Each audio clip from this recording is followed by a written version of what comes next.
कितना बड़ा बैंक रहेगा वो। आज का ये जो प्रोग्राम रखा है अपने ऑर्गेनाइजर्स ने, मैं उनको भी तहे दिल से धन्यवाद देना चाहता हूँ कि ये बड़े पैमाने पर यहाँ पे लोग आ रहे हैं और ब्लड डोनेशन कर रहे हैं। और मैं चाहता हूँ कि इसके आगे भी और लोग यहाँ से आकर जुड़े, इस बड़े प्रोग्राम को और अच्छी मुकाम हासिल होने के लिए सभी लोग यहाँ पर आकर ब्लड डोनेशन कैंप की तैयारी करें और ब्लड डोनेट करें। ब्लड मतलब क्या है आप सभी जानते हो, अपने शरीर का एक ऐसा अंग है जिसके बिना अपना शरीर अधूरा है। अगर अपने शरीर से खून निकाल दिया जाए तो अपना शरीर एक मृत अवस्था है, शरीर में जान नहीं रहेगी। ब्लड में आपको पता है कि 3 कंपोनेंट्स मेजर रहते हैं, आरबीसीज, प्लेटलेट्स, डब्ल्यूबीसीज, ये सब मेजर रहते हैं। अभी एक बंदे ने सपोज खून दिया, उसका मतलब क्या है कि वो एक ही बंदे की जान बचा रहा है, तो ये गलत है। 2005 से पहले अपने पास होल ब्लड इकट्ठा किया जाता था और वो होल ब्लड जो इकट्ठा करने के बाद वो एक ही पेशेंट को दिया जाता था ताकि एक ही पेशेंट की जान बच सके। लेकिन 2005 के बाद अपना विज्ञान इतना विकसित हो चुका है कि कंपोनेंट सेपरेटर मशीन्स अवेलेबल हो गई है, तो उसके जरिए अगर एक बंदा एक ब्लड बैग डोनेट करता है तो वो डोनेशन की बैग से कम 4 लोग और ज्यादा से ज्यादा 8 लोगों की जानें बचाई जा सकती है। ये आपको मैं मालूमात के लिए बोल रहा हूँ। पहले ऐसा नहीं होता था, 2005 से पहले ऐसा नहीं होता था। एक खून की बैग एक ही आदमी की जान बचा सकता था, लेकिन आज के दौर में एक खून की बैग कम से कम 4 और ज्यादा से ज्यादा 8 लोगों की जान बचा सकता है। ये खून जमा करने के बाद जब ब्लड बैंक में जाता है तो विद इन 6 आवर 6 घंटे के अंदर इसको सेपरेशन करना जरूरी होता है। सेपरेशन करने के बाद इसमें जो कंपोनेंट्स निकलते हैं, पहला तो कंपोनेंट है आरबीसी, जो पैक्ड सेल वॉल्यूम बोलते हैं हम लोग, आप सभी को पता रहेगा, आपने ये वर्ड सुना रहेगा। उसके बाद में रहता है प्लाज्मा, जिस प्लाज्मा से हम लोग फ्रेश फ्रोजन प्लाज्मा तैयार कर सकते हैं, जो कि बर्न के पेशेंट है, इम्यूनिटी पेशेंट्स है, HIV पेशेंट्स है, सिरोसिस के पेशेंट्स है, इन सभी लोगों को फ्रेश फ्रोजन प्लाज्मा लगता है। उसके बाद में प्लेटलेट्स तो आप सभी को पता है, जब किसी पेशेंट को डेंगू हो जाता है तो सबसे बड़ी जिम्मेदारी होती है प्लेटलेट्स देने की। और अपने इंडिया में आमतौर पर देखा गया है कि प्लेटलेट्स अवेलेबल नहीं रहते हैं, और जो भी प्लेटलेट्स अवेलेबल रहते हैं वो उसका जो लाइफ स्पैन रहता है सिर्फ 5 दिन का रहता है। तो एक बार प्लेटलेट तैयार किए जाने के बाद सिर्फ 5 दिन में उसका यूटिलाइजेशन होना जरूरी है। और उसके बाद आता है क्रायोप्रेसिपिटेट, ये सबसे अहम चीज है। आप अगर इसको बाजार में खरीदने जाओ तो इसकी कीमत हजारों लाखों में रहती है, कभी कभी मिलता है, कभी कभी मिलता नहीं है। तो आप सोचो, एक बंदा अगर डोनेशन कर रहा है तो उसके कितने सारे फायदे, कितनी सारी जानें बचा सकती है लोगों की, आप इसके बारे में सोचो।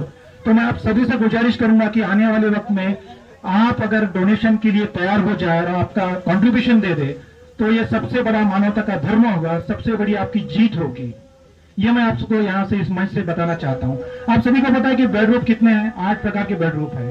O positive, O negative, A positive, A negative, AB positive, AB negative, और कौन सा बचा है कोई बता सकता है? B पॉजिटिव और B नेगेटिव। आप सभी को पता है ये 8 ही ब्लड ग्रुप है।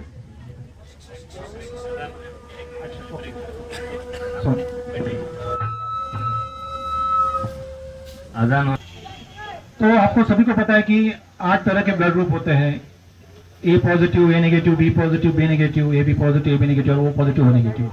इसके बावजूद भी कई सारे ग्रुप्स हैं। अपने इंडिया में मोस्ट कॉमन जो ग्रुप हम लोग यूज करते हैं वो ABO और RS सिस्टिंग यूज करते हैं। ABO और RS सिस्टिंग जो कि लैंड स्टेनर नाम के साइंटिस्ट ने उसको खोज निकाला था 14 जून 1848 के दिन। उसके जन्मदिन के दिन अवसर पर हम लोग ये वर्ल्ड रक्तदाता दिन मनाते हैं। तो ये इसकी खोज है, वरना हम लोगों को पता नहीं चलता था कि किसका ब्लड ग्रुप कौन सा है। सबसे पहला ब्लड ट्रांसफ्यूजन कब हुआ पता है आपको? 1600 साल में। वो भी एक बकरी का ब्लड एक आदमी को दिया गया था, उसमें वो आदमी की डेथ हो गई थी। तब जाके पता चला कि आदमी का ही खून आदमी के काम आता है। इसका मतलब क्या है? इंसान ही इंसान के काम आता है।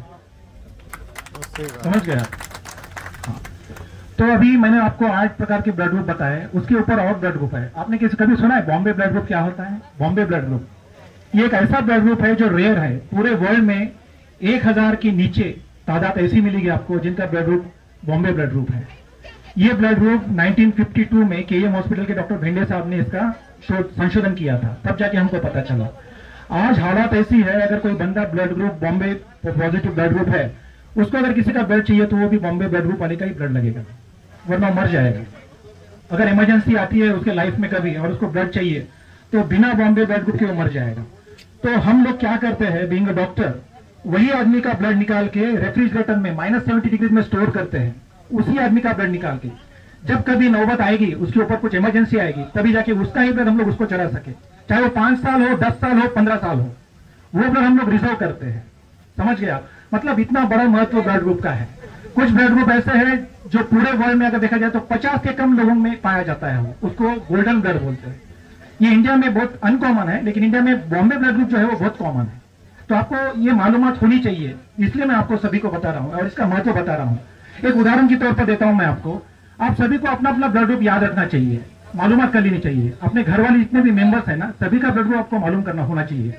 उसका एग्जांपल मैं अभी देता हूं। मैं एमबीबीएस में पढ़ रहा था, जेजे हॉस्पिटल में, मेरा सेकंड ईयर का वाइवा था। तो उस दौरान मेरे एग्जामिनर ने मुझे पूछा कि बाई चांस आपके घर वालों का कहीं एक्सीडेंट हो जाता है, आपके एक्सीडेंट के परिवार में आपकी माँ है, आपकी बीबी है और आपका भाई है, तो आप किससे ब्लड देना पसंद करोगे? तो मेरा जो सवाल था, अब वो सामने जो बैठा है वो एग्जामिनर है, अगर मैं उससे बात उल्टी करूं तो मेरे को फेल कर देगा। मैंने डेयरिंग की और उसको पूछा, सर ब्लड ग्रुप क्या है? मेरा ब्लड ग्रुप मुझे पता है, मेरे फैमिली का ब्लड ग्रुप मुझे पता होना चाहिए।